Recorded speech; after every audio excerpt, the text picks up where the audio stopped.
Welcome, everybody, to another fantastic episode of Q Live happening right now during Fall Q. Fall Q Day 1, Saturday, is underway right now. We have so many great sessions in the can. They are recorded. They're going to be up for you to view on Monday and Tuesday all the way until December 31st. We had a phenomenal keynote this morning at 10 a.m. by Dr. Rochelle Rogers-Ard. A phenomenal keynote. If you didn't see it, make sure you go back and listen to it, because that created a fantastic discussion point that you need to bring back to your staff. And don't forget, tonight in just a few short hours, we have our 90s trivia.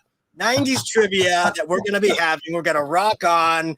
Bring your 90s gear, bring your 90s memories, and let's just have a phenomenal time. Bring your favorite beverage, bring whatever you want, but just bring your fun. Mike, how has your day been? What have you been hearing on the socials? And I know your phone is most likely blowing up, being the executive director of Q. I know interim. I know. I don't know if anybody knows I'm the executive director, but it's been great. I mean, we've had some great sessions. We've got such a good group of folks in the Q community, and the ideas and the strategies and techniques that we've had folks sharing has been phenomenal. And that's what it's all about, right? Let's have some conversations about the best ideas and the latest trends and what works best in teaching and learning. What's best for us as educators, what's best for our students. Let's just keep the conversation going. Exactly. And have those conversations on Twitter using the hashtag FallQ, using the hashtag WeAreQ. Just keep that conversation going. Also, don't forget, in the attendee hub, there is a place for you to keep those conversations going in our hallway chat feature, where you can have little tiny mini Zooms of conversations with all the people, all the attendees of the conference. So keep that going. Well, we're here today right now to kind of preview tomorrow's keynote. Tomorrow at 2 p.m., we have an amazing educator giving us an amazing discussion. And I want to preface this before we bring JR on. Okay. He is a middle school science teacher. And that is close to my heart, because for the entirety of my career, I taught science in the middle school grades. I love middle school kids. They're so squirrely.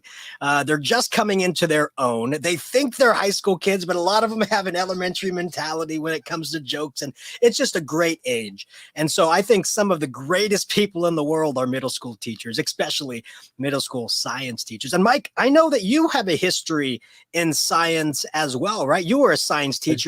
What level were you? I do. I taught high school science. So I taught oceanography, biology, earth science, whatever the principal wanted me to do. But my passion was teaching oceanography, and that was where we really had a lot of fun. But those were high school students. So yeah. And you've told me some of those great stories of the different labs that you have done and the different ways that you field trips and labs. It was all hands-on for me. In fact, my colleagues, we were a very hands-on science faculty, very student-centered, really keyed in on trying to get as many experiences for our students as we possibly could. So we did a lot of field trips, a lot of hands-on labs.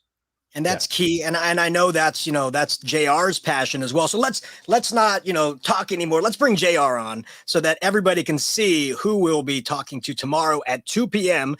as our afternoon keynote. JR, welcome to Q Live. Thank you so much for taking the time out the day before your keynote to speak with us.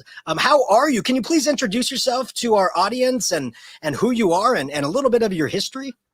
Sure, Joe, thanks for having me today. Mike, thanks for having me as well. And thanks for giving me the opportunity to be part of Fall Q. I mean, this is an amazing event. And I remember my first Fall Q event. It was such a great time. So my name is JR Ginex-Orinion. I am a middle school science teacher, and I teach computer science as well. I tell people I actually have the best job. I tell kids to light fires, and I don't get fired for it, actually. So it's amazing. It's the best thing. And I mirror your sentiment, Joe. They're kind of squirrely. They think they're funny.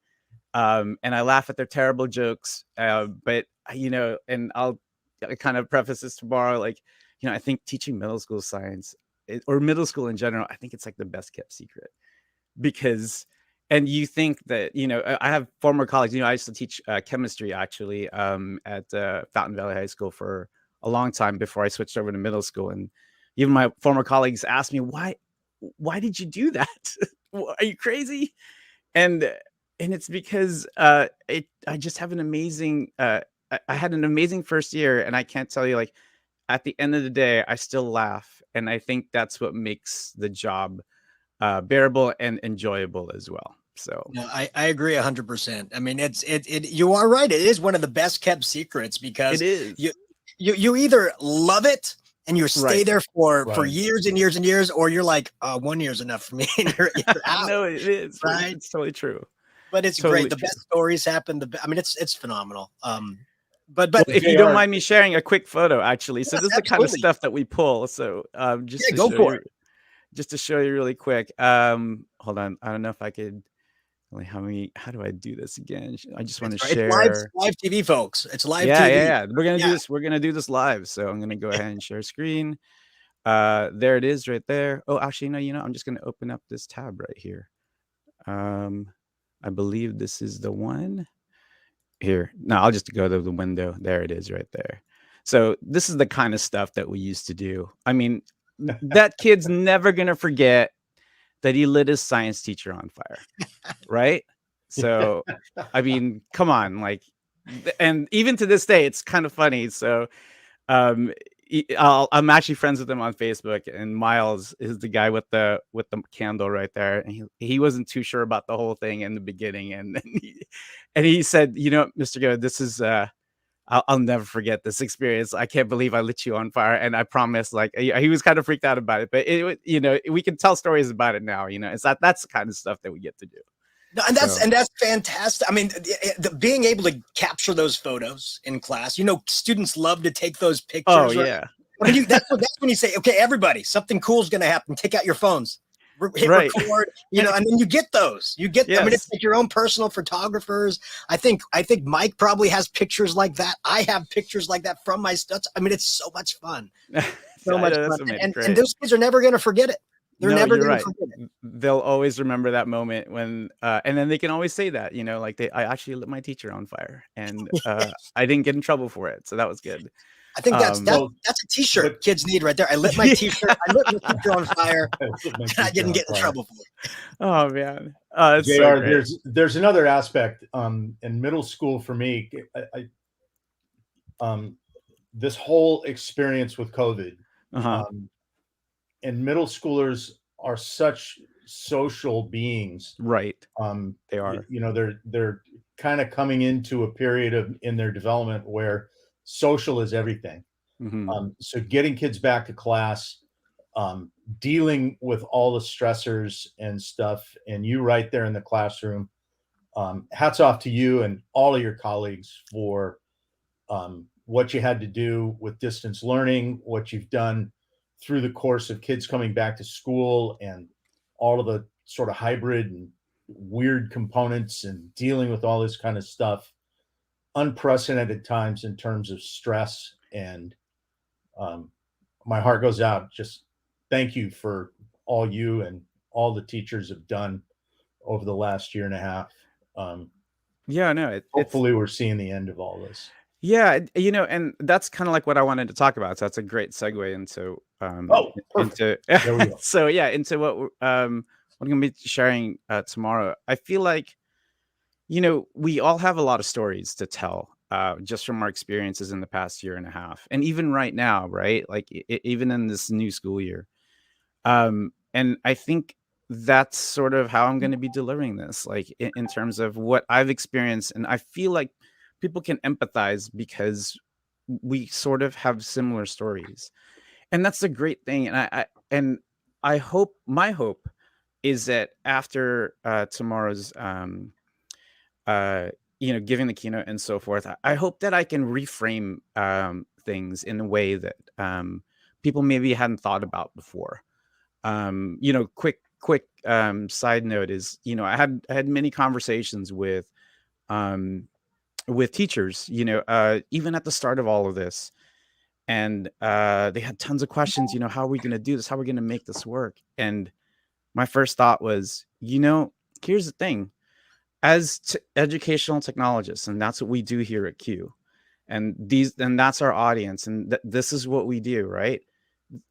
I mean, that it doesn't make sense that this is what we wanted the whole time, is teachers using technology in the classroom. We're just using it in this way so to make it work. And the great thing about it is, teachers are quick learners. Man, if it didn't work last period, I'm not doing that again. That's right. If it didn't work the previous day, well, you know what? I'm gonna switch it around and make sure that it works the next time. And that's the great thing about teachers, right? They're really quick on the uptake. And I think that there's times when we forget, like, how that we learn always on the fly. And I think that we need to take that sort of attitude, and we need to take that sort of that just that mindset and that practice to go ahead and push through the challenging times. There's always something to be learned. And we talk about growth mindset all the time, and I'll talk about it tomorrow in my experience, like actually exploring what that is for me, and how and Mike, we've had many conversations about it. And it's been an amazing journey, and it's still going on.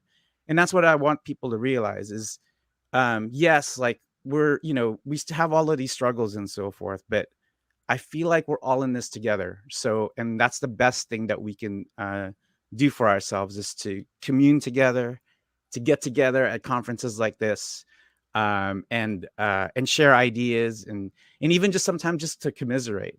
I mean, we talk about it. I think, Joe, I'm sure you know about this, that you hear all the time. Sometimes it's not in the session. Sometimes it's in the hallways, or sometimes in these Twitter chats and so forth, that we actually learn the most. And it's because the community is so great, and they're always welcoming, and they're always and we're always just so, like, problem solvers, which is great, right? That's what we do, and that's what we're great at. And I think those are the things that we need to celebrate. And I'm glad that we get to do that at this event. So yeah, and I think that's the power of storytelling. Like when we get together, I mean, that when you get together with like-minded individuals, like with educators looking to better themselves daily, you get stories of, hey, I'm trying this, but this didn't work, or I'm doing this and this really worked. You can glean information off of individuals, like, oh, why don't you try this? Or, oh, next time do it this way. And you're right. Sometimes, like, if a session is just kind of a flow of ideas, but this one is like, it's malleable, it's changing, and it's really working. That's what I absolutely love. Those fireside chats, those hallway chats. Exactly. That's where it hits me. No, and I can't wait. I can't wait for us to, I mean, I know we're virtual right now, and that's great. But I can't wait for us to be, back together again in the same room, in the same hallways, eating breakfast at Sherman's in Palm Springs, and rushing through breakfast so we can make it to the next session and so forth. I can't wait for those days, and they're coming. It's just that we just kind of need to take a pause right now, and that's okay. There's nothing wrong with that. Like this, right. like again, this platform and us going virtual and so forth, it just gives us the opportunity to reach out and talk to people we haven't spoken to in a long time without having to travel so far. And it keeps us connected, which is great. And again, it's that connection that keeps us going. So it is, and the community aspect of Q is the thing I value most dearly. The chance to talk to people all over the place, not just the classroom next door or my school site, but to have this connection with people that are all working on the same sort of problems and trying to find the best ways to work with our students. That community aspect to me is everything in terms of what Q means. And like I said, you've been right there doing it with kids, working with your colleagues at the local level. And we're really excited for you to share tomorrow your insights and what that means. So thank you very much for being part of Fall Q. No, and I really appreciate it. When you guys asked, I was, I mean, I hesitated for a second, only because I wasn't too sure, if it, I mean, I'll talk about it. Well, I'll talk about it tomorrow and say, why I kind of hesitated at first. But I can't explain how grateful I am for the experience. So, and I thank you, Joe, for the opportunity. Mike, I can't thank you enough for the opportunity, Mike. Well, we want to thank you for being so flexible by being able to pivot, right? To pivot. Oh yeah. Because when we originally had this, we were going to be in person at Beaches College of San Joaquin, right? And it's a phenomenal campus over there. We were super excited to go there, and we were imagining, okay, where's JR going to be on the stage, and how are we going to set this up? And just based upon the feedback we had from our community and people just saying, you know what, we're just not comfortable being in person just yet. We really made sure that we made the switch, and we appreciate you being flexible enough to make that switch with us and being able to share your positive message to all the amazing educators that are going to be attending. Again, tomorrow at 2 p.m. I've followed you for a long time, JR. We've met multiple times at multiple Q conferences. I think very highly. Yeah. So being able to see you up on the main stage, keynoting is phenomenal. So thank you so much. Thank you, sir. I appreciate that. And just, I'm sensing that you're suffering from a little imposter syndrome. Yes, a little bit. And I can relate 100%. I still can't believe the board called me to do this job, but you've done what, 2 keynotes now for the entire state of Mississippi. Yes. So we just appreciate you being willing to be part of Fall Q. If you guys like, pretty much it's kind of funny. Like, there's what is it? I can't think of it right now, but there's a few people who I can't say no to. And so and I think Mike knows who to call just so I can say yes. So yes, yeah. The arm twisting on my part wasn't too far. No, it was not too far. So as soon as you made the call, I was like, I gotta say yes. I think it's one of those things like, growing up Catholic, I think, like, I can't say no to a priest if they ask me to do something. And then my dear friend Amy, who you spoke with, and was like, yep, you better do this. I said, okay, sure. Yes, Amy, whatever you say. But thank you, Mike, again for the opportunity. I can't describe how awesome it is to be able to present for Q. Well, I'm really looking forward to it. So we'll talk more tomorrow. Sounds great. I look forward to seeing you guys. JR, awesome. Thank you so much. Appreciate you so much. And I know the community is going to be very appreciative of you tomorrow at 2:00 during and after your keynote. So thank you so much, JR. Awesome. We are excited about tomorrow. Great. It's good to see you, gentlemen. I'll see you guys tomorrow. Okay. Awesome. Bye-bye. Thanks, JR. JR is awesome, Mike. I'm so glad you were able to twist his arm and convince him to. It was not. There was no arm twisting involved at all. JR is such a great guy. And he's got so many great stories and examples of how technology works for him. And one of the things in the science classroom, and you know this, like if you're doing a lab and you've printed everything out and you need to make a change, it's like, well, I got to make another 180 of these and reprint them. But, being able to flex in the moment and just make the change now, and then it automatically changes for the kids. I mean, that's very important. And creating those experiences. One of my favorite lines from a TV show is The Office. And this is that favorite line. People learn in lots of different ways, but experience is the best teacher. Right? Experience is the best teacher. And JR showed that with a student lighting him on fire.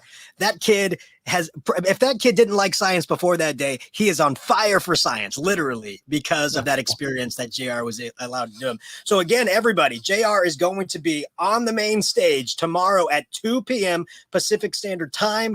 The title of his keynote is The New Normal, What the Rapid Expansion of EdTech Taught Us About Ourselves and One Another. You cannot miss it. Again, we had a phenomenal first day of Q. We still have 2 more sessions going on. We have a session at 5. We have multiple sessions at 5 o'clock, multiple sessions at 6 o'clock, and then of course at 7 o'clock we have our 90s silent disco tomorrow. right? Tomorrow night is happening with Midnight Pedagogy is the ones that are hosting that. So don't miss out on the Silent Disco tomorrow. That would be Sunday, the 24th at 7 p.m. And again, trivia. Yes. 90s trivia is tonight. The 90s were a blur, Joe. I don't remember much at all of the 90s. Well, the 90s is a, one of those times of that was like I was just ending like 4th, 5th, 6th grade. And then I graduated at the end of the 90s. I mean, that was like my entire education career as a student was through the 90s. And so you can imagine, I thought the epitome in 4th grade of music was Vanilla Ice and MC Hammer. So, and then by the end of the decade, it was Metallica and like whatever else was at the end of that decade. I can't even remember. Yeah. But and the 90s was my site administrator days, and you work so many hours and there's so much stuff going on. I don't think I saw television or anything the entire decade. It was all about being a site administrator. Well, then come join the 90s trivia, Mike, because then maybe it'll bring back memories, or at least show you what you missed. I don't know. I'll have to lurk in the background and just see what I missed. Yeah, exactly. It's going to be a fun time. Today was fun. Today was phenomenal. Tomorrow is going to be just as fun, maybe even better. It's going to be amazing. And again, everybody, if you missed anything today, or you have to miss anything tomorrow because family comes first, of course. All of these sessions are going to be recorded, and they'll be available for you within 48 to 72 hours after the end of the conference. And they will be available all the way through December 31st of this year. So as we say, you can ring in the new year with Q all the way to the beginning of 2022. That's going to be a great time. Again, we thank JR for being here with us, and we are excited about his keynote tomorrow at 2:00. And you know what, Mike? I want to go because I think there's a couple sessions at 5:00 that I want to attend. So I'm definitely going to go and check my schedule on the Attendee Hub to see what I'm going to attend next. Awesome. All right. Well, thank you, everybody. We have a lot more Fall Q for you, so keep sticking around and keep doing what you're doing. And again, hit us up on the Twitters, hit us up on the socials, #FallQ, #WeAreQ. Let us know how your experience is and share it out with your friends, because you know what? Sharing is caring, and that's what Q is all about. We're all about our Q community. All right, everybody. We'll see you around the digital